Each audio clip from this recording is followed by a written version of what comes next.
시청자 여러분 안녕하십니까? 이슈를 더 쉽게 풀어드리는 더 뉴스 시작합니다. 검찰의 전방위 압박에 이재명 대표가 특검 카드를 꺼냈습니다. 윤석열 대통령 의혹도 함께 하자고 했는데 여당은 물귀신 작전 아니냐면서 거부 입장을 분명히 했습니다. 충돌은 더 격화할 것 같습니다. 더 정치 시간에 풀어보겠습니다. 스토킹 피해자를 보호하고 범죄 처벌을 더 강화하는 스토킹 처벌법이 시행된 지 꼭 1년이 지났습니다. 최근 스토킹 범죄의 동향과 대책 짚어보겠습니다. 먼저 오늘의 주요 뉴스부터 보시겠습니다. 검찰이 이재명 더불어민주당 대표의 최측근인 김용 민주연구원 부원장에 대해 구속영장을 청구했습니다. 영장에는 불법 정치자금 8억 4천만 원을 받은 혐의가 적시됐습니다. 이재명 민주당 대표는 불법 대선 자금 의혹 등의 실체를 밝히자며 대장동 특검을 제안했습니다.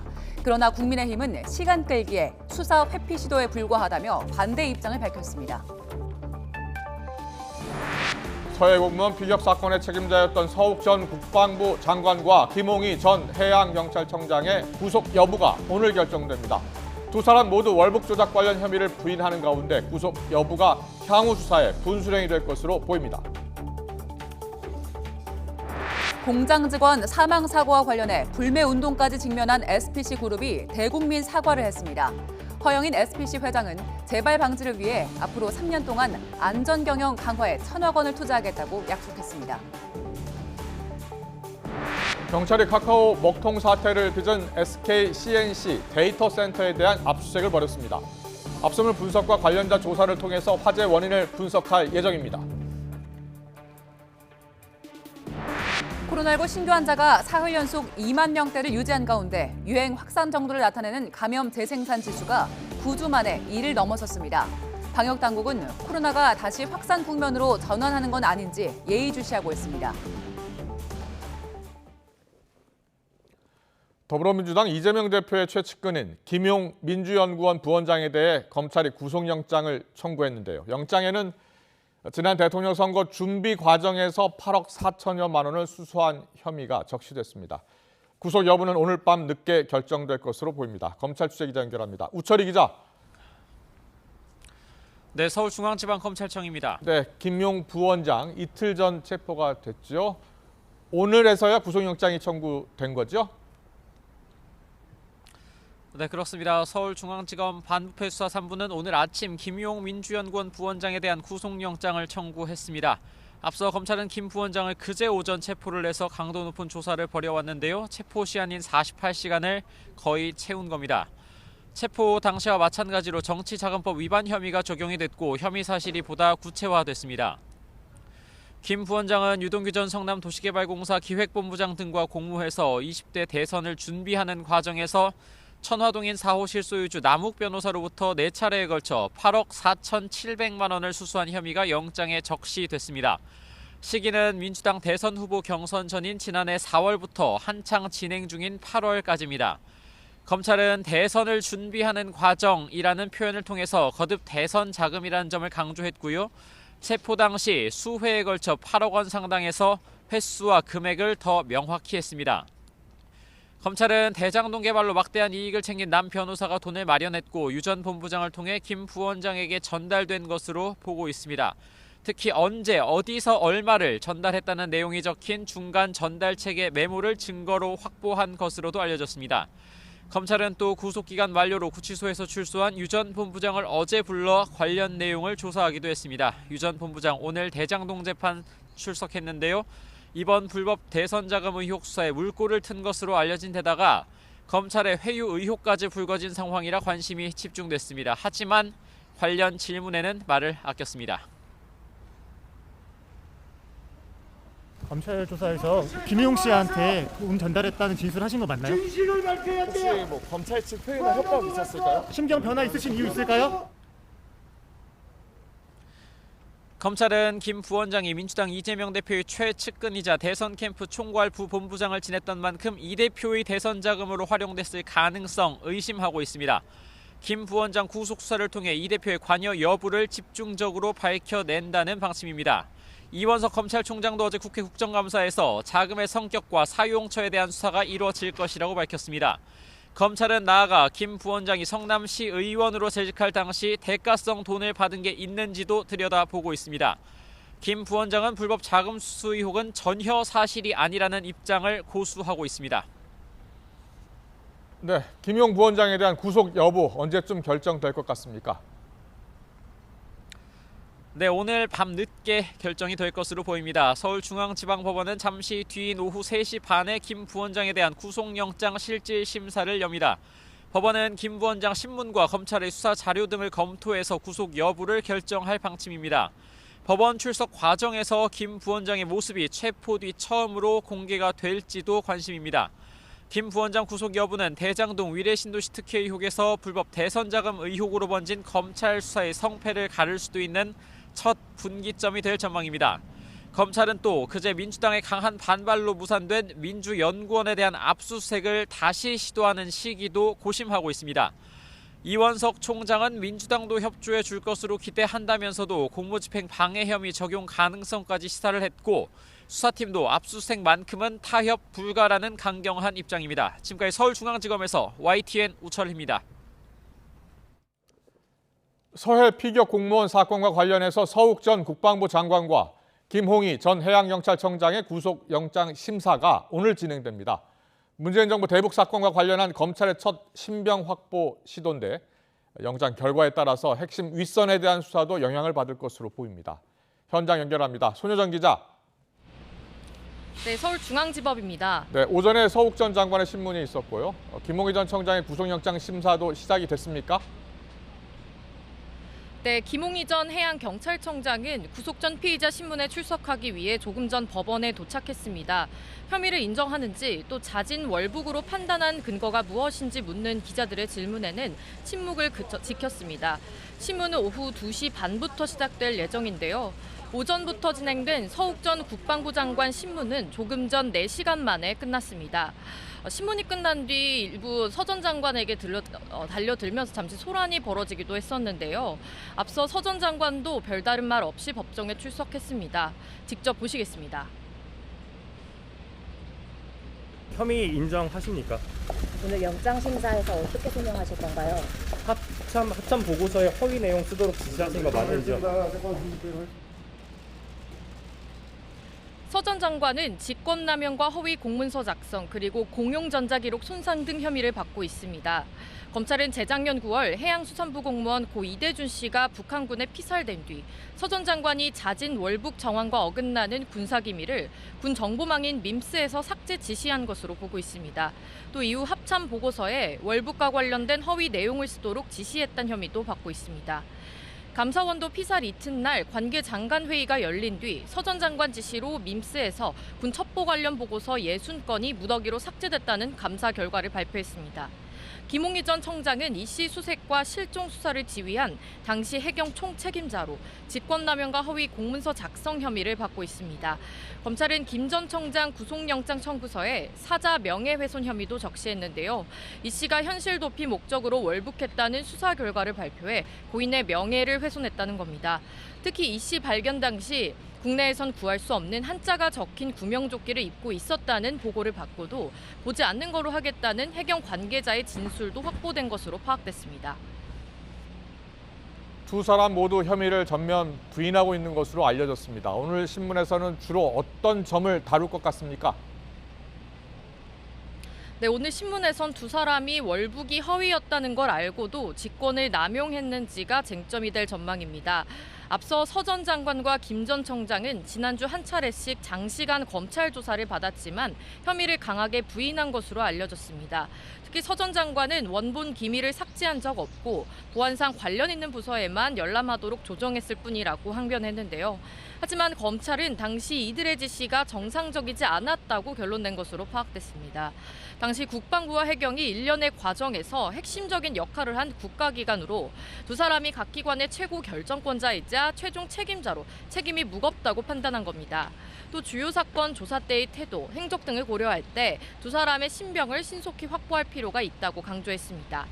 검찰은 이번 사건을 두고 국가기관들이 헌법과 법령에서 정한 절차에 따라 국민을 위해 국가가 할 의무를 제대로 수행했는지, 과연 국가는 무엇인지 의미 있는 사건이라고 평가하기도 했습니다. 두 사람의 신병 확보 여부에 따라 당시 박지원 전 국정원장과 서훈 전 국가안보실장 등 핵심 윗선을 겨냥한 수사 동력도 영향을 받을 것으로 전망됩니다. 지금까지 서울중앙지법에서 전해드렸습니다. 더불어민주당 이재명 대표가 대장동 특검을 통해서 불법 대선 자금 의혹 등 자신을 둘러싼 의혹들의 실체를 밝히자라고 제안했습니다. 하지만 국민의힘은 의도적인 시간 끌기, 수사 회피 시도에 불과하다며 반박했습니다. 국회 취재기자 연결합니다. 이경국 기자. 네, 국회입니다. 이재명 대표가 대장동 특검 추진을 전격 제안을 했죠? 네, 그렇습니다. 이재명 대표 오늘 오전 국회에서 기자회견을 진행했습니다. 이 대표는 우선 검찰의 불법 대선 자금 의혹 관련 수사를 노골적인 정치 탄압 그리고 보복 수사의 칼춤이라고 맹비난했습니다. 또 자신은 정치 자금은커녕 사탕 하나 받은 게 없다면서 윤석열 검찰이 조작과 날조를 하고 있다고 주장했습니다. 이어서 정쟁을 할 만큼 한가하지 않다면서 대장동 특검으로 정치 수사는 끝내자고 말했습니다. 들어보겠습니다. 뿌리부터 줄기 하나하나까지 사건 전모의 확인은 특검에 맡기고 정치권은 지금 이 어려운 민생과 경제 살리기에 주력하고 총력을 다합시다. 이어서 이 대표는 여당이 거부해도 물러서지 않겠다면서 민주당이 가진 힘으로 반드시 특검을 해야 한다고 강조하기도 했습니다. 윤석열 대통령을 직접 겨냥하기도 했는데요. 특검 대상에 윤 대통령이 검사 시절 수사했던 부산저축은행 관련 의혹, 그리고 윤 대통령 부친의 집을 화천대유 대주주 김만배 씨의 누나가 매입했던 것 등도 포함해야 한다고 강조를 했습니다. 하지만 국민의힘 주호영 원내대표 긴급 기자간담회를 열고 즉각 반박에 나섰습니다. 특히 민생에 집중하는 방법은 검찰이 신속하게 수사해서 결과를 국민에게 보고하는 일밖에 없다고 강조했고요. 수사가 제대로 이루어지니 이제야 특검을 주장하느냐며 수용할 수 없다는 입장을 분명히 했습니다. 들어보겠습니다. 이제 정권이 바뀌어서 수사를 제대로 하기 시작하니까 특검 주장을 하고 있습니다. 의도적인 시간 끌기, 물타기 수사 지연의 다름이 아닙니다.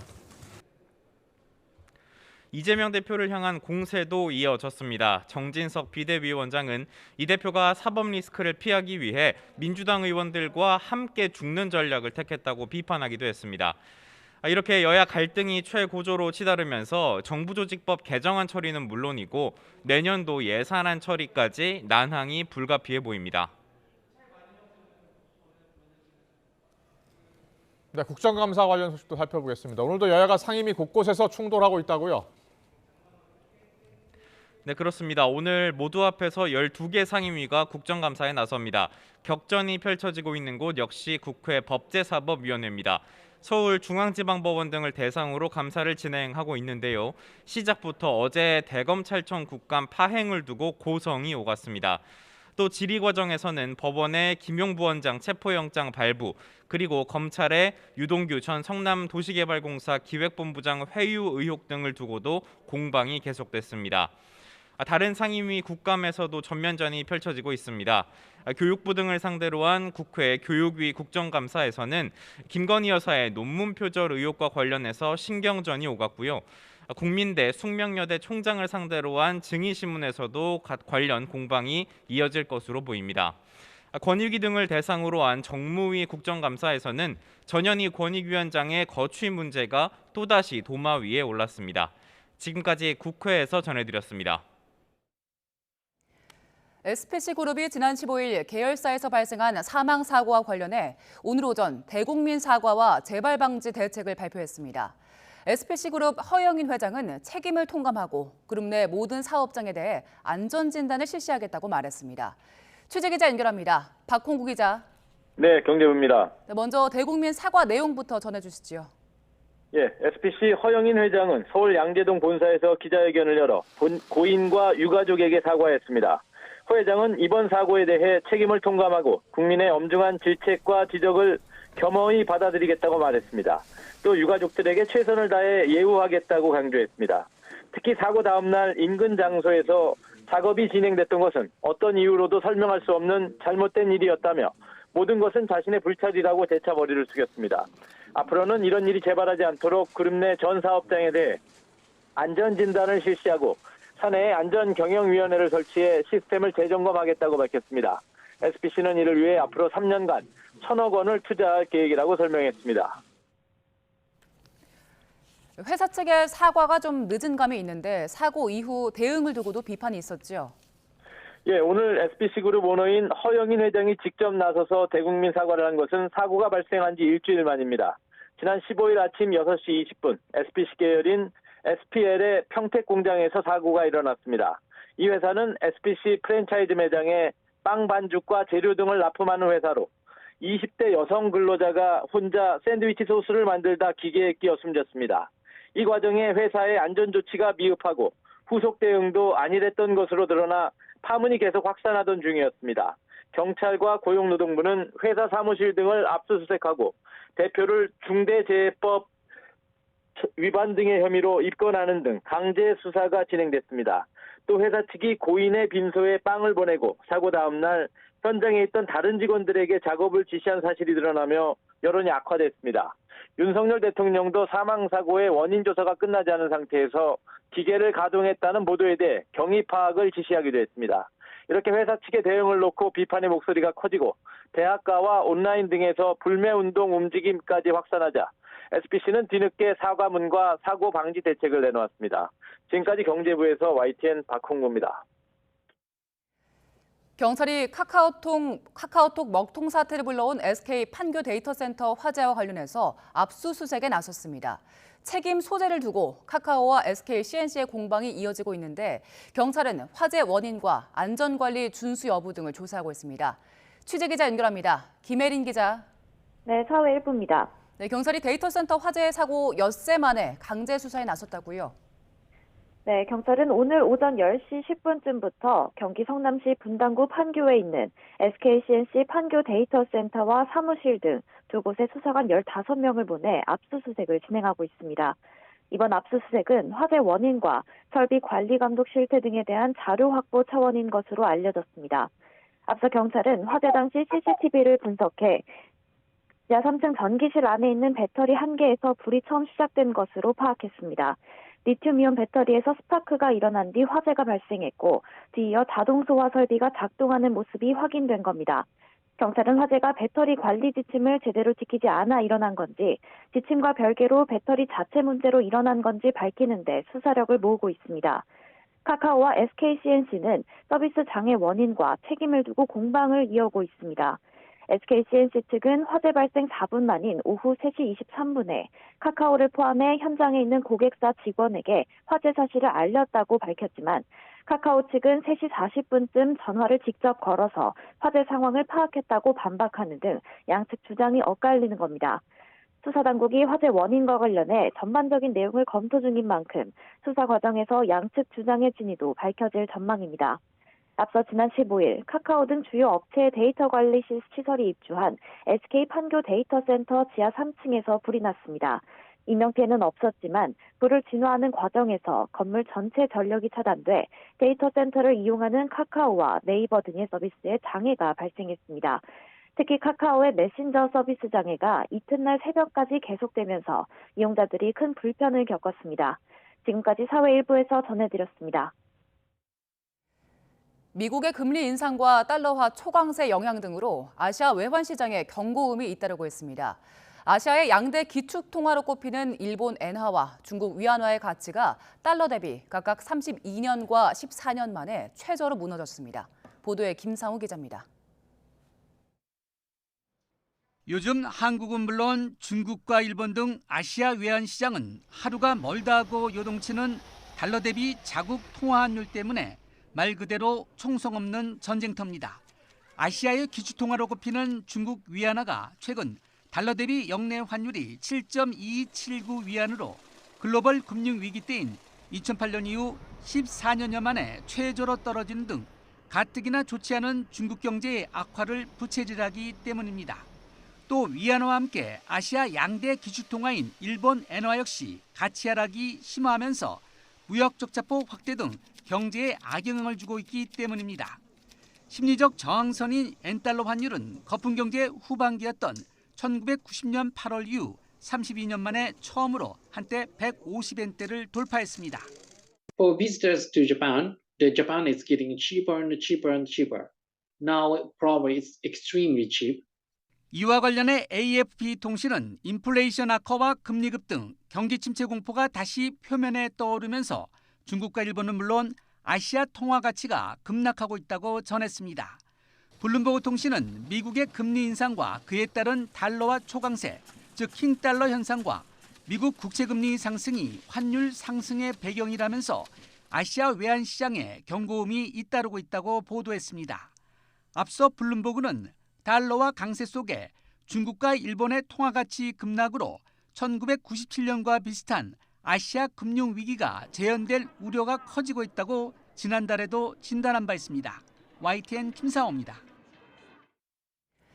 지난달 일본 소비자 물가가 엔화 약세와 에너지 가격 상승 등으로 31년 만에 최대폭으로 올랐습니다. 일본 총무성은 지난달 소비자 물가 지수가 지난해 같은 달과 비교해서 3% 상승했다고 밝혔습니다. NHK는 이런 수치가 지난 1991년 8월 이후 31년 1개월 만에 가장 높은 상승률이라고 보도했습니다. 시장 금리의 벤치마크인 10년물 미국 국채 금리가 2008년 글로벌 금융위기 이후 최고치를 찍었습니다. CNBC 방송 등에 따르면 10년물 미 국채 금리는 현지 시간 20일 오후 한때 전날보다 0.09%포인트 오른 4.228%를 나타냈습니다. 이는 금융위기 당시인 2008년 7월 이후 가장 높은 수준입니다. 인플레이션 억제를 위해 계속 그 기준 금리를 올려야 한다는 미 연방준비제도 고위 인사의 발언이 상방 압력을 가한 것으로 분석됩니다. 이처럼 미국의 물가 상승 압력이 국채 금리 급등으로 이어지는 가운데 우리나라 9월 중 생산자 물가가 전년 동월 대비 8% 상승해 22개월 연속 상승했다고 한국은행이 밝혔습니다. 전월 대비 9월 생산자 물가도 0.2% 상승했는데 8월 0.4% 감소해서 상승세로 전환했습니다.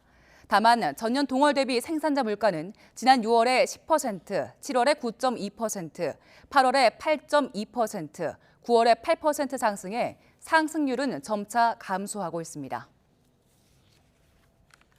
삼양식품은 다음 달 7일부터 불닭볶음면과 삼양라면 등 13개 브랜드 제품 가격을 평균 9.7% 인상한다고 밝혔습니다.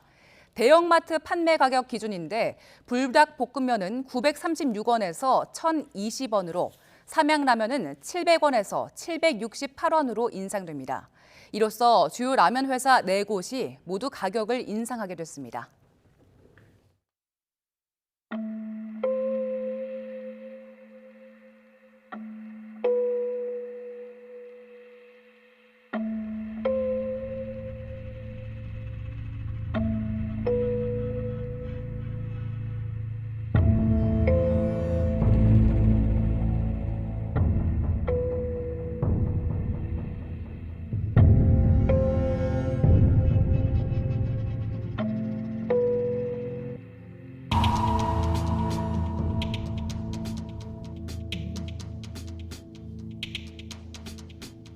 반의사불벌죄 조항을 삭제하겠습니다.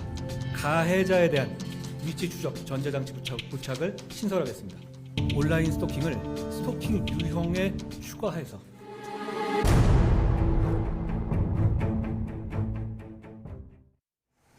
네, 스토킹 피해자들을 좀 더 보호하고 또 범죄 처벌을 더 강화한 스토킹 처벌법이 시행된 지 오늘로 딱 1년이 됐는데요. 처벌법 시행 이후 스토킹 피해 상담 문의는 늘었고 피해 신고도 4배가량 증가했다고 합니다. 그 사이에 신당역 살인 사건 등 국민을 분노하게 만든 보복 범죄도 발생했습니다. 스토킹 처벌법 시행 그 이후 현 주소를 성범죄 전문 변호사 이은희 변호사와 짚어보겠습니다. 어서 오세요. 안녕하세요. 안녕하세요. 스토킹 처벌법 벌써 시행된 지 1년이나 됐네요. 네, 그렇습니다. 그 이후 많은 변화가 좀 있었습니까? 변화가 있었다기보다는 이제 어쨌든 기존에는 그 성범죄라고, 아니, 그러니까 스토킹 범죄라고 생각하지 못했던 것들을 스토킹이다라고 인식할 수 있는 이제 범주가 늘었고, 예. 전에는 이제 신고하거나 고소할 수 없었던 어떤 행위들을 좀 신고할 수 있는 또 그 범주도 늘었다. 그러니까 그렇군요. 신고 건수가 늘어난 건 이제 당연한 거죠. 네, 지금 신고 건수가 4배 정도가 늘었거든요. 네.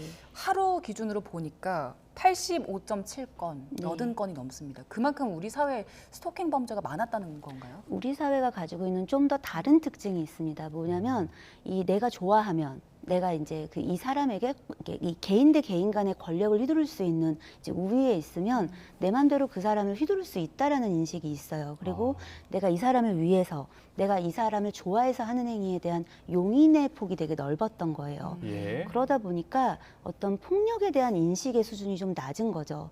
그러니까 이제 그 낮은 범주의 스토킹에 대해서는 이게 범죄라는 인식도 없고 잘못이라는 인식도 없고 예. 심지어 이게 중범죄로 갈 때도 그런 인식이 좀 떨어지는 부분들이 있었던 겁니다. 예. 피해자들은 이게 스토킹이라고 느끼는데 가해자들은 이게 스토킹이라고 인식하지 못한 범죄들이 그만큼 많았다는 네, 말씀이신 거죠? 더구나 지금 같은 이제 이 시행 1년 후에 이제 좀 가지고 있는 큰 문제는 뭐냐면, 딜레마는 뭐냐면 네. 경미한 스토킹에 대해서는 신고와 고소를 용이하게 할 수 있어서 그런 부분이 대폭 늘어났는데 정작 좀 심각한 범죄로 나아갈 수 있는 심각한 수준의 스토킹이 커버되지 않거나 아니면 아예 보복을 우려해가지고 오히려 겁을 먹고 신고를 못하는, 여전히 그런 상황들은 이어지고 있다는 겁니다. 예, 스토킹 범죄를 좀 어떻게 스토킹 범죄인지 구체화했다고 하셨잖아요. 네. 예, 어떤 게 있습니까? 좀 뭐 구체적으로. 가령 예를 들면 지금 현재 스토킹 처벌법 안에서는 뭐 원치 않는데 계속 피해자를 방문한다든가, 방문하는 거. 네, 그다음에 피해자의 진로를 방해하는 게 있어요. 예. 그리고 피해자에게 계속 문자나 뭐 전화나 SNS 등으로 뭐 연락을 문자 하는 보내는 거. 거. 예. 그다음에 이제 이 원하지 않는 물건을 계속 보내는 거. 네. 그리고 그 피해자 그 집 주변에 이 물건들을 이제 손괴하는 거예요. 예. 재물 손괴라고 부르는데 이런 것들을 같은 행위를 2회 이상 반복하면 스토킹으로 의율하게 되어 있습니다. 네. 문제는 뭐냐면 이걸 가지고 실제 스토킹을 이 의율하기가 좀 어려워요. 진짜 왜요? 심각한 스토킹은 이제 만약에 자기가 지금 저기 화면에 나오는 네, 이제 이런 거 같은 이런, 경우도 예. 자, 이제 행위에 보면은 대해서는요? 저 20대 남자 같은 경우에 이제 배관을 타고 이제 처음에 그 전 여친 집을 예. 이 침범해서 폭행을 했단 말이에요. 예. 그 다음에 한 행동을 보면은 이제 그 수십 차례 이제 연락을 하다가 안 되니까 전 여친의 이제 핸드폰에 깔려 있는 이제 예, 어플 지금 같은 것들을 화면 설명이 네. 조금 전에 해주신 설명이시고요. 앞서 네네. 잠깐 보여드린 화면은 이렇게 녹음하는 화면이었고 네네. 지금 이렇게 배관 타고 올라가는 네, 화면입니다. 예. 이런 것도 이걸 단일하게 했으면 다른 여러 가지 행위를 했는데 2번을 반복하는 게 아니잖아요. 그러니까 나쁜 마음을 갖고 범죄를 할 생각을 가지고 하는 사람일수록 이 사람을 의율할 수가 그럼 없는 조항을 거예요. 좀 바꿔야 되는 거 아닙니까? 그렇습니다. 그래서 예. 애초에 바꿀 게 굉장히 많은 중입니다. 아, 예. 최근에 스토킹 범죄 뉴스가 좀 많았어요. 네. 뭐 신당역 살인 사건도 있었고 최근에는 그 세입자인 20대 여성 스토킹 하려고 네. 50대 집주인이 스토킹을 한 것도 있었는데 그러니까. 최근 스토킹 범죄 양상 특징 어떤 게 있을까요? 이 최근 스토킹 양상이라기보다 사람들의 인식이 이제 조금 그래도 개선된 게 뭐냐면 네. 전에는 어떤 뭐 교제 관계라든가 뭐 이제 혼인이 있었던 관계 등의 이제 애정 관계를 베이스로 뭐 이제 스토킹이 일어난다라는 식의 이제 편견이 있었는데 네. 그게 아니라 아무 관련이 없는데도 이런 일이 일어날 수가 있는 거예요. 예. 왜냐하면 이건 가해자가 가지고 있는 습, 그리고 이러한 가해자와 뭔가 어떻게 연루가 되면 어떤 네, 식으로든 네. 관계 맺어지면 이런 범죄 피해를 당할 수가 있는 겁니다. 그래서 이제 이럴 수 있다라는 것에 대한 인식이 좀 많이 늘어났고요. 네. 그러나 이제 최근에 어떤 양상들은 이렇게 정해놓은 법이 인터넷을 통해서 이제 정보 공유가 많이 되니까 네. 그걸 피해서 하는 거예요. 그러니까 예를 들면 여기에서 의율되지 않는 방법으로 한다든가 여기서 의율하고 있는 방법을 한 번씩 돌아가며 하는 거예요. 이게 네. 반복이 안 되니까. 네, 그러면 이제 처벌할 수 없는 것들이 많이 전망을 생겨나는 피해서 거죠. 범죄를 네. 저지른다는 말씀하셨는데 네. 스토킹 범죄가 상당히 위험한 게 강력 네. 범죄로 계속 이어질 수 있는 거잖아요. 그렇습니다. 예. 왜냐하면 이제 기존의 이제 범죄들 형사적으로 이제 처벌됐던 것들 안에서 이 스토킹이 연루되어 있다라고 보여지는 범죄들을 분석해 보면 그런 범죄들의 60%를 훨씬 넘는 범주로 강력 범죄로 나아갔단 말이죠. 그렇군요. 근데 이 예. 이유가 뭐냐면 예. 애초에 스토킹을 하는 이제 이 사람들은 뭔가 어떤 이유가 있어서 스토킹을 한다기보다는 어떤 그냥 자기가 원하는 자기만의 목적이 있는 거예요. 네, 네. 그리고 이 상대가 이 목적에 따라서 휘둘러지기를 바라는 심리를 가지고 있기 때문에 그게 달성이 안 되면 점점 더 이 상대방을 괴롭히는 행위로 나아가게 됩니다.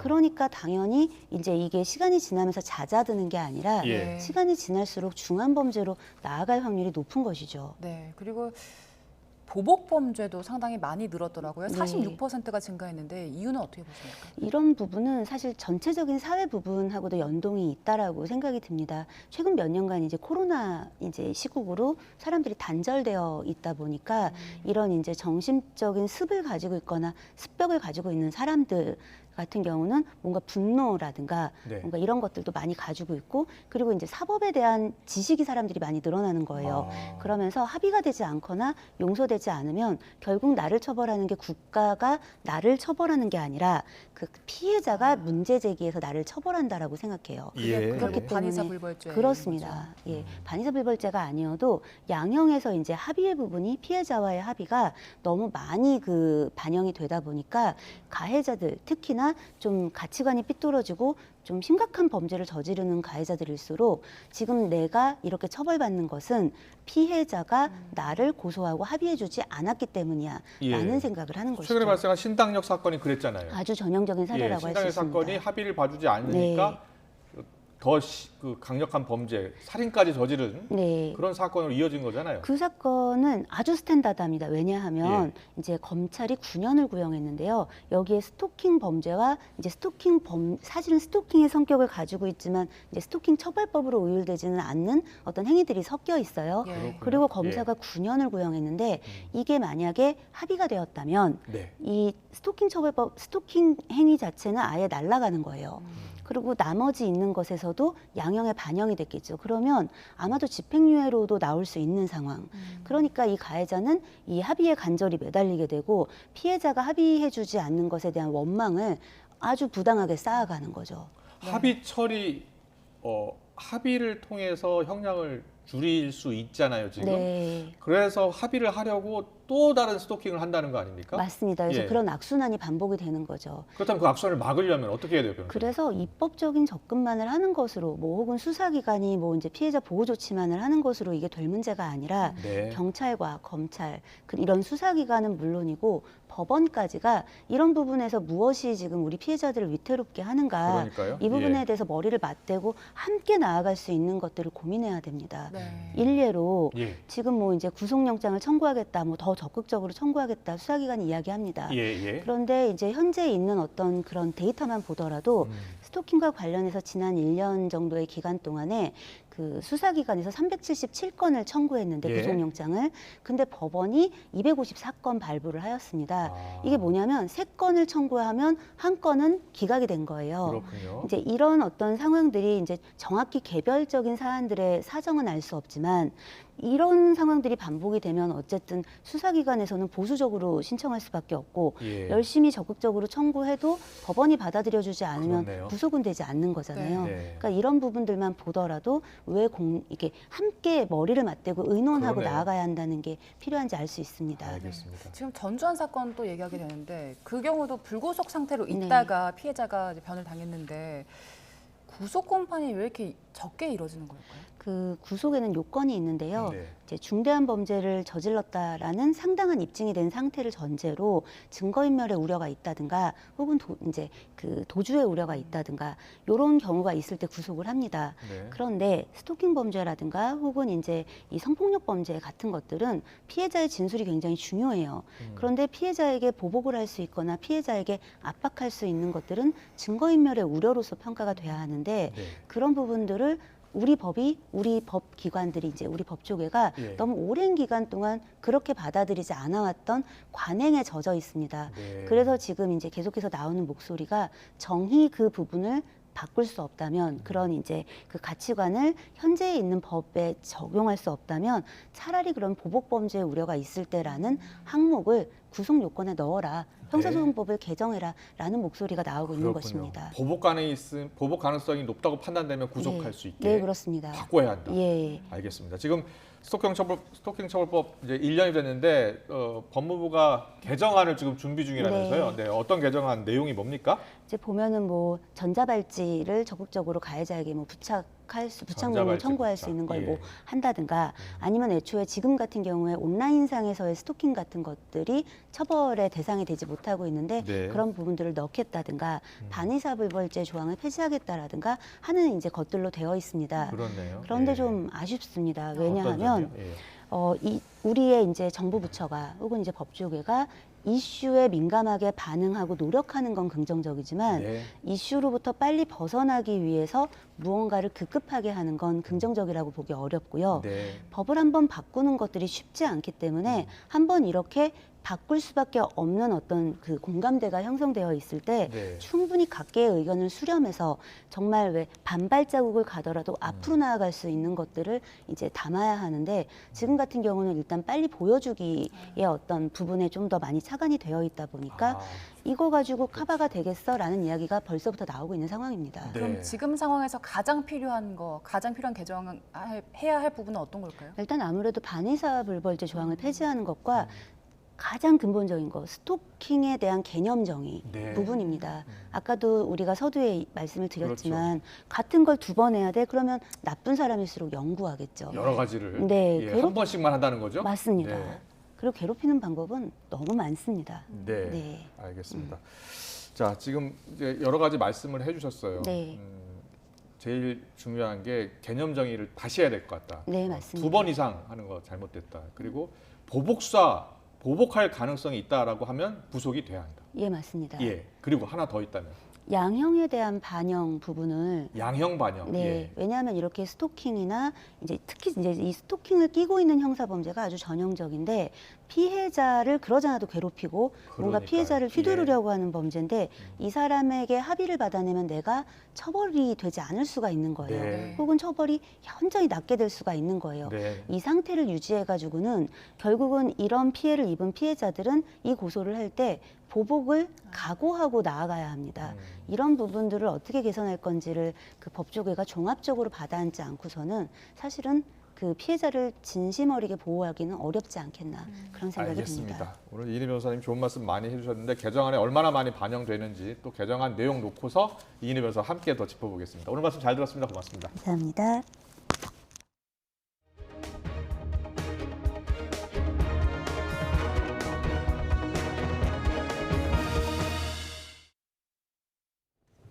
여행업협회에 이어서 관광업 중앙회에서도 코로나 사업과 관련해서 수상한 수의 계약이 있었던 것으로 YTN 취재 결과 확인됐습니다. 한국관광협회 중앙회가 추진한 수천만 원대 방역 사업을 회장 아들 회사가 수의 계약 형태로 따낸 걸로 드러났습니다. 중앙회는 가족 업체인지 모르고 했다고 해명하고 있습니다. 김철희 기자의 단독 보도입니다. 서울 인사동에 있는 한국관광협회 중앙회 사옥입니다.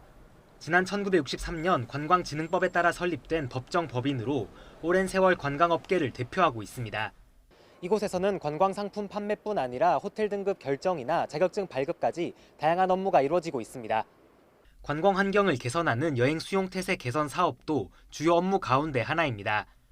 재작년에는 방역 강화를 통해 관광업계를 돕겠다며 정부 보조금 3억 5천만 원을 지원받아 관련 사업을 진행하기도 했습니다. 그런데 이 과정에서 관광협회 중앙회 회장 A씨의 아들 회사가 특혜성 계약을 맺은 정황이 포착됐습니다.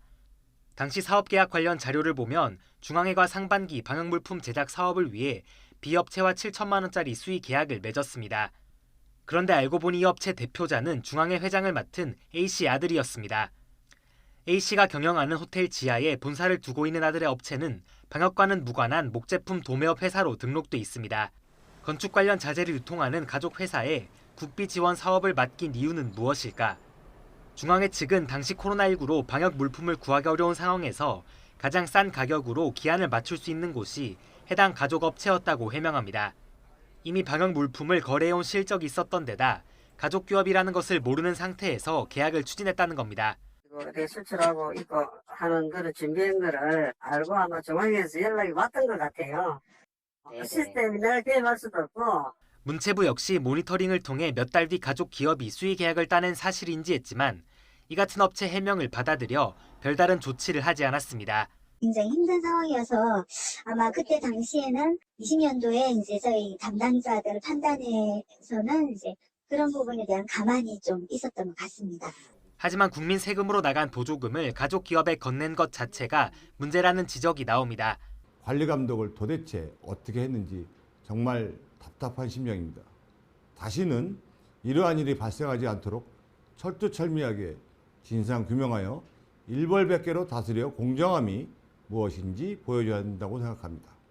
코로나라는 특수 상황이긴 하지만 정부 입장에서 특혜성 거래 자체까지 감안해야 하는 건지 분명히 따져볼 필요는 있어 보입니다. YTN 김철입니다. 지난 여름 윤석열 대통령은 강력 범죄를 줄이기 위해서 모든 경찰관에게 권총을 하나씩 지급하는 방안을 마련하라고 지시했습니다. 실제 경찰청은 관련 예산을 20배 넘게 늘리긴 했는데 총기 지급 확대로 인한 범죄 예방 효과는 크지 않다는 국회 입법조사처의 연구 결과가 나왔습니다. 강민경 기자입니다. 행정안전부 경찰국 신설로 경찰의 반발이 이어지던 지난 7월, 윤석열 대통령은 서울 신촌지구대를 직접 방문했습니다. 이 자리에서 흉악범죄를 막아야 한다며 모든 경찰관에게 권총 한 자루씩을 지급하는 방안을 검토하라고 지시했습니다. 여기서 뭐 이 정리가 안 된 사람들은 서대문서 형사과로 또 보내잖아. 예, 그렇습니다. 여기가 바글바글하면 아주 힘든 데라. 이후 경찰청의 움직임은 빨랐습니다. 먼저 매년 5,000정의 총기를 사서 5년 안에 1인 1총기 시대를 열겠다는 계획을 세웠습니다. 이를 위해 내년 권총 구입 예산도 올해보다 26배 늘린 38억 5천만 원을 편성해놨습니다. 각 경찰서에 보관 중이던 미사용 권총은 이미 지구대와 파출소에 지급했습니다. 경찰도 흉악범에 대한 강력한 대응을 위해서는 1인 1총기 소지가 필요하다는 입장을 확고히 갖고 있습니다. 그런데 취재 결과 국회 입법조사처에서는 최근 다른 내용의 연구 결과를 내놓았습니다. 우선 1인 1총기 지급을 위해서는 앞으로 192억 원의 추가 예산이 필요한데 그렇다고 흉악범죄가 줄어들 거라고 보기는 어렵다고 지적했습니다. 또 권총의 무게 때문에 기동력 차원에서도 손해인데다 총기 관리 책임의 부담도 늘어날 거라고 분석했습니다. 입법조사처는 경찰관의 극단적 선택을 포함한 총기 사고의 위험도 우려했습니다. 미국 국립의학도서관에 올라온 경찰 자살 비교 분석 자료를 보면 총기 사용이 비교적 자유로운 미국의 경우 극단적 선택을 한 경찰관 10명 가운데 9명이 총기를 수단으로 선택한 걸로 나타났습니다. 입법조사처는 총기 보급 확대보다는 테이저건과 가스총의 활용 범위를 늘리는 게 더 효과적이라고 평가했습니다. 오히려 이런 훈련이라든지 이런 총기에 대한 이런 자격 기준 이런 것들을 더욱더 강화하는 것이 필요한 시점이다. 이런 말씀을 드리겠습니다. 최근 발생한 대표적 흉악범죄인 신당역 살인사건에서 알 수 있듯이 범죄 피해자에 대한 확실한 보호 조치와 빠른 대응이 더욱 절실한 걸로 보입니다. YTN 강민경입니다. 다음 달 24일부터 편의점 등에서 일회용품 사용 제한이 확대되는 것과 관련해서 정부가 계도 기간을 설정하는 방안을 검토하고 있습니다. 환경부는 편의점 비닐봉투 사용 금지를 포함한 일회용품 사용 제한 확대 후에 계도 기간을 두어서 과태료는 부과하지 않는 방안을 검토하고 있는 것으로 알려졌습니다. 현재는 면적이 3,000제곱미터 이상인 대규모 점포와 165제곱미터 이상인 슈퍼마켓에서만 비닐봉투 사용이 금지돼 있고 편의점에서는 돈을 받고 팔 수 있습니다.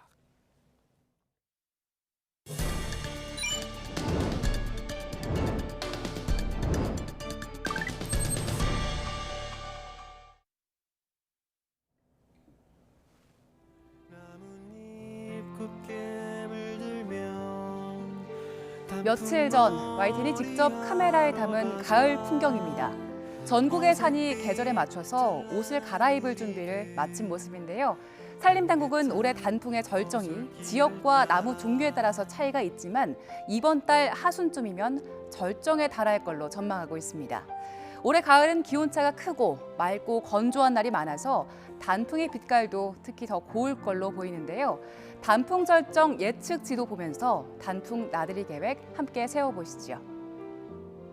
자, 먼저 설악산과 화악산 그리고 용문산에서는 단풍이 절정을 향하고 있습니다.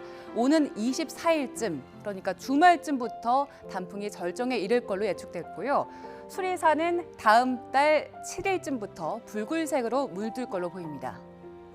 특히 설악산은 흘림골이 7년 만에 개방되면서 탐방객이 많이 늘었는데요. 탐방 예약이 하루 최고 5,000명까지인데 이번 주 신청은 이미 마감됐습니다.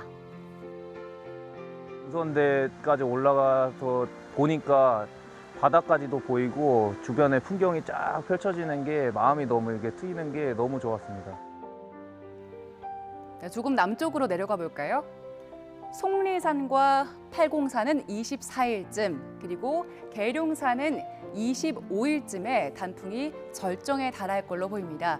특히 팔공산에서는 케이블카를 타고 해발 820m 높이에서 가을 정취를 느낄 수 있다고 하네요.